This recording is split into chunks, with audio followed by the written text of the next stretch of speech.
The other grandparent, Shannon, was the last person to see the 4-year-old on the evening of September 27, when he was playing in the sand outside the family homestead at 5 p.m. When she went to call him at 5:30 p.m, he was gone. We've heard Shannon Murray, Gus's grandmother, trying to placate Josie during Shotgun Gate. Who are you? I'm with the media. Out!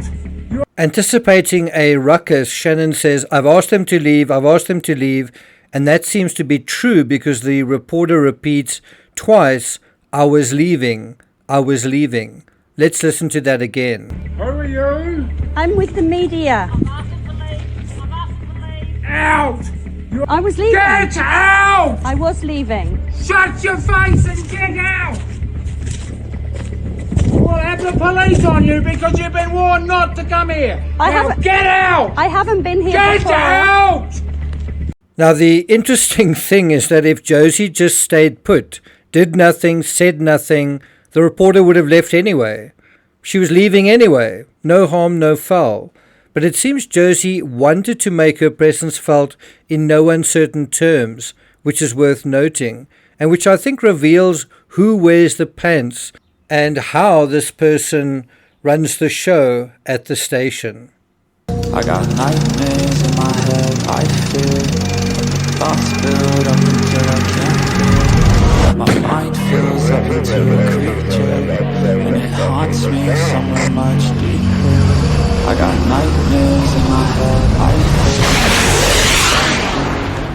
fear. Hello and welcome to True Crime Rocket Science. I also think in this gesture here, a firearm is definitely brandished at the Daily Mail reporter, yet the version of events we heard was that the firearm wasn't brandished at all, except at an invisible snake. The encounter left our reporter shaken, but police later sought to portray the incident as a misunderstanding. Those words, I think, are very well expressed. The police sought to portray the incident as a misunderstanding. And it kind of makes you wonder, where did they get the portrayal of the incident from? Wasn't it from the people that were there? I don't know if that's true, but if it is, then they sought to portray the incident as a misunderstanding. They said that Josie wasn't using the gun to threaten her visitor, but was carrying it because she'd seen a snake on their porch. Local Deputy Police Commissioner Linda Williams insisted there was no intent for the person having that firearm at that time to be threatening. Now, the logical assumption is that the story the cops relayed about this incident was a repeat of an explanation they were given. Isn't that a logical assumption? Could be wrong.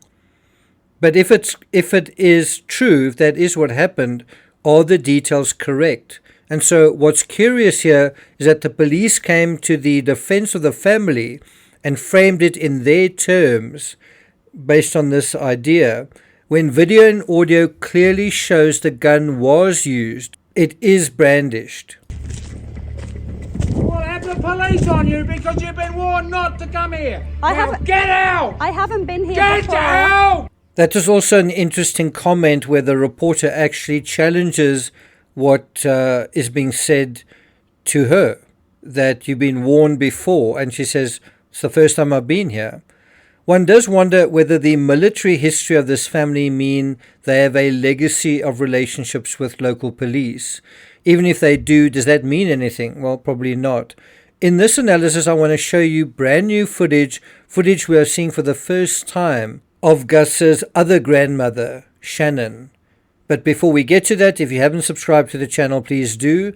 By the way, if you're new to this channel, I highly recommend my investigative work on the JonBenet Ramsey case.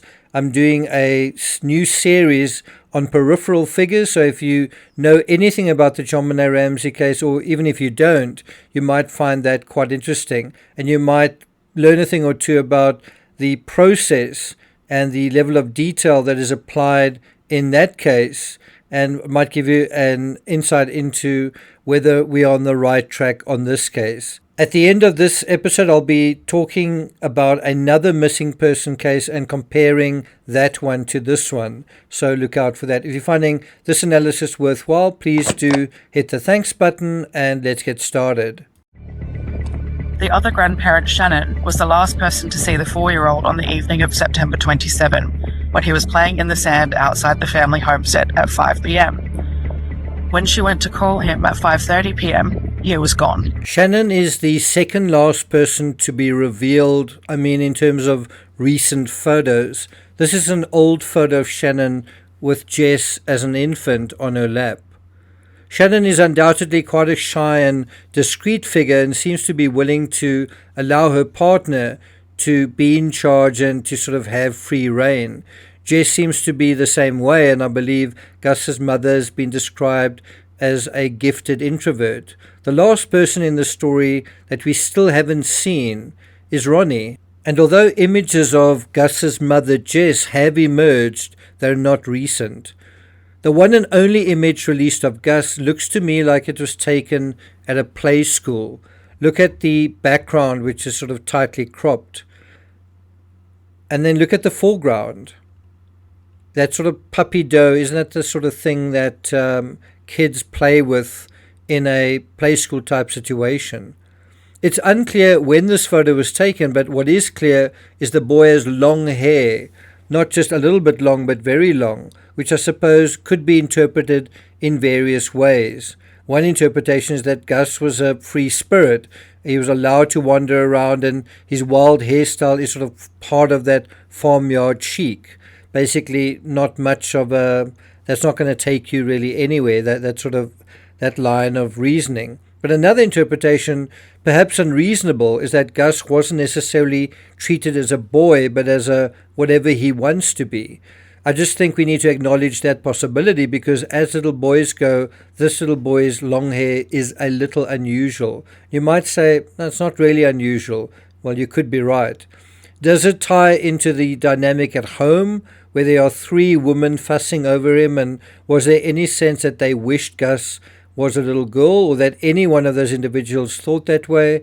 Well, Shannon had a little girl, and Jess ended up having 2 boys. But Josie, we know, changed from being a boy to a girl. Now, was any of this psychology imposed on the missing boy, even gently and subtly? I don't know. But it's a dynamic we haven't really thought about and explored until now. And while Gus is missing, I think we need to think in new directions, even if some of these don't take us anywhere, even if some of these take us to dead ends. Then there's Ken Gamble, a private investigator, who said you would think in that terrain there would be footprints if he'd walked off. And just think about it. It is just dust and dirt for miles and miles around, and so why wouldn't there be footprints? Not just footprints, but a scent trail, and there appears to be neither. I do agree with the private investigator cited in this latest report by the Daily Mail that it doesn't make sense that Gus would wander off, and if he did, that he wouldn't be found, and quite quickly and quite easily. Gamble goes on to say, it is unusual behavior for a child to just run off into the bush. It's not normal, but if he did go and do that, he could have gone in any direction, and he could have gone a significant distance. I disagree, though, that if he wandered off, he could have gone a significant distance. And I say that for the simple reason that once night fell, I doubt he would have gone anywhere in the pitch dark. Would you? So what does a normal wandering off look like? Well, this happened in the last month. It was his older brother who saw him go up the hill and into those cornfields. How far did he get? Well, the battalion chief here says about a half a mile away. The other thing that is normal is not being antagonistic to the media. This mother isn't. He's just so tired. He's worn out from his adventure. You okay? Oh my goodness. Yes, I'm so relieved. I'm so thankful for everybody that came out. Thank you, God. It's a very different approach we're seeing here to what we're seeing in South Australia. In a normal wandering off scenario, you don't need an army of searchers, and it doesn't take long to find someone. In this case, what made it easier to find the missing child was the child calling out. Why didn't Gus call out? How hard would it be at night to hear him if he did. I'm told DeVay was lost for about 45 minutes to an hour. The Big Beaver Battalion fire chief tells me a Beaver Falls police officer heard yelling and a drone confirmed his location. The little boy was found a little more than a half a mile from the house. So that is something that I don't think the South Australian police did. I don't think they brought a drone right in the beginning. So do you notice in this recent case of a child wandering off in America, well, this little boy was found in a cornfield with a family dog, as it happens, less than half a mile away. And how did this child getting lost really happen? Well, the darkness had a big part of it. But how did they actually find the child in the end? It was actually not through sight, but through hearing. A hero in all of this, her client's dog, Briar, found with him in the cornfields. Briar, the farm dog, she stayed with DeVay the whole entire time. She's such a good girl. You're a good girl, Briar. You're a good girl. Thank you.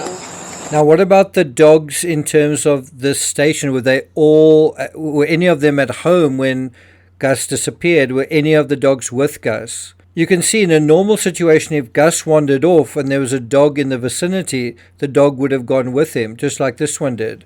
Now, this child was clearly younger than Gus, but interestingly, also a farm kid with long hair, so maybe farmyard chic is a thing. But all of this cumulatively suggests to me that something else happened to what we've been led to believe. On the other hand, if Gus did wander off and then perhaps wandered back, would he have known how to navigate between the maze of buildings? There's a real hodgepodge of buildings here, and if one moves away from them and then it gets dark, and there are a few lights and dark silhouettes, with which to use as reference points, would Gus have known how to find his way back, just as this 2-year-old didn't seem to know? This idea that he or anyone would want to head out into the darkness seems strange to me, absent further context. Maybe in his little boy's head or heart he wanted to find his dad. Maybe he heard a vehicle and moved towards it. If the story is true that Gus was playing on this mound of sand and he fell off the embankment nearby, look at the objects beneath it. And that wheelbarrow, let's put a circle around it, that suggests where that mound was an active construction site. Another unusual angle of the station shows a quarry area in the rear where dirt and rocks seem to have been moved in a rear area near a corrugated iron building. Well, I'm not going to take it further than that. Thank you for listening. I'd be interested to hear your comments, so let me know what you think. Enjoy the rest of your weekend, and I'll see you guys next time.